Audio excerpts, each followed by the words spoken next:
अस्सलाम वालेकुम। मैं डॉक्टर फ़रखंदा, एसोसिएट प्रोफेसर शोबा उर्दू।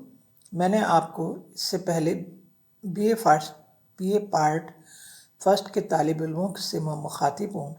मैंने इससे पहले आपको मेयार अदब का एक सबक जो कि सर सैयद का लिखा गया है, अपनी मदद आपके बारे में बताया था।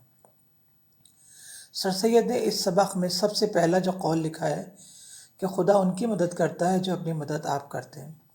सर सैयद ने इसी जज्बे के तहत अपने सबक को आगे बढ़ाया है और वो कहते हैं कि एशिया की तमाम कौमें यही समझती रही हैं कि अच्छा बादशाही रियाया की तरक्की और खुशी का ज़रिया होता है।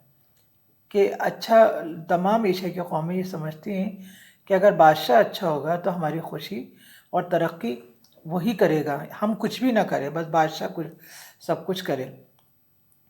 यूरोप के लोग जो एशिया के लोगों से ज़्यादा तरक्की कर गए थे, ये समझते थे कि एक उम्दा इंतज़ाम कौम की इज़्ज़त और भलाई और खुशी और तरक्की का ज़रिया है। कि यूरोप के लोग एशिया के लोगों से कहीं ज़्यादा तरक्की कर गए हैं।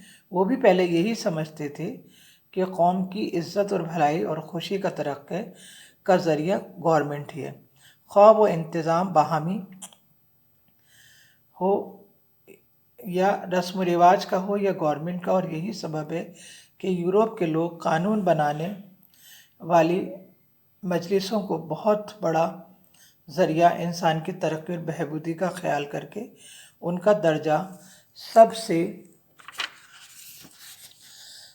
आला और नहायत पेशबा समझते थे।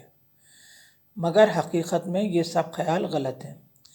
यानी पहले यूरोप के लोग भी यही समझते थे कि जो असम्बलियाँ हैं वो बहुत अहमियत रखती हैं कानून बनाने में, और कानून साज असम्बलियाँ होती भी हैं, लेकिन उनका ये ख्याल गलत निकला और एक शख्स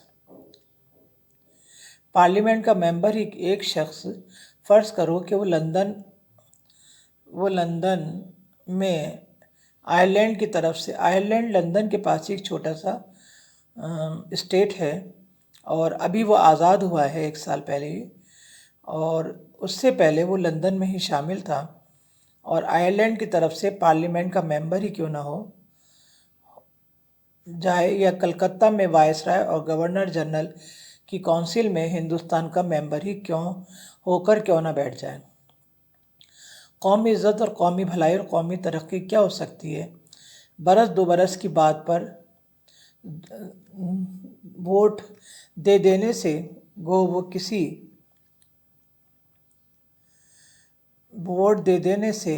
वो कैसी ईमानदारी और इंसाफ से क्यों न दिया हो, कौम की क्या भलाई हो सकती है, बल्कि ख़ुद उसके चाल चलन पर, उसके बर्ताव पर भी उससे कोई असर पैदा नहीं होता है, तो कौम के बर्ताव पर क्या असर पैदा कर सकता है। हाँ, ये बात बेशुबा है कि गवर्नमेंट से इंसान के बर्ताव में कुछ मदद नहीं मिलती, मगर उम्दा गवर्नमेंट से बड़ा फ़ायदा ये है कि आदमी आज़ादी से अपने क़वा की तकमील और अपनी शख्सी हालत की तरक्की कर सकता है। यानी सर सैयद का ये कहना है कि हम अगर किसी को वोट देकर असेंबली में भेजते हैं तो उससे क्या हो सकता है, वो तो 4-5 साल के लिए काम करेंगे, फिर नए मेंबर आ जाएंगे, फिर नए लोग आ जाएंगे, फिर वो बदलेंगे, फिर अब वो अपना कानून बनाएंगे। इससे हमारी तरक्की नहीं हो सकती। ये जब तक नहीं हो सकती जब तक हम खुद ना चाहें और हम खुद ना अपने पैरों पर खड़े हों और अपने आप के बारे में सोचें।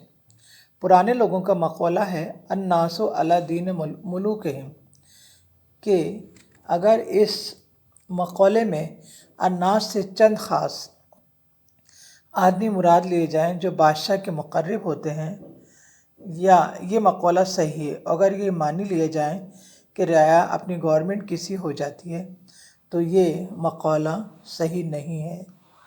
रियाया कभी गवर्नमेंट के रंग में नहीं रंग जाती, बल्कि गवर्नमेंट रियाया के रंग में बदलती जाती है। नया ठीक बात है।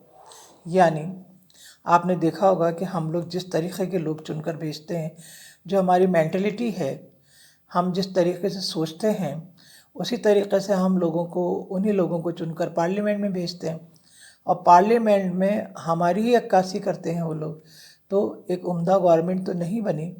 हमने अपने जैसे लोगों को ही चुन के भेजा जो नहायत गैर ज़िम्मेदार और जाहिल होते हैं।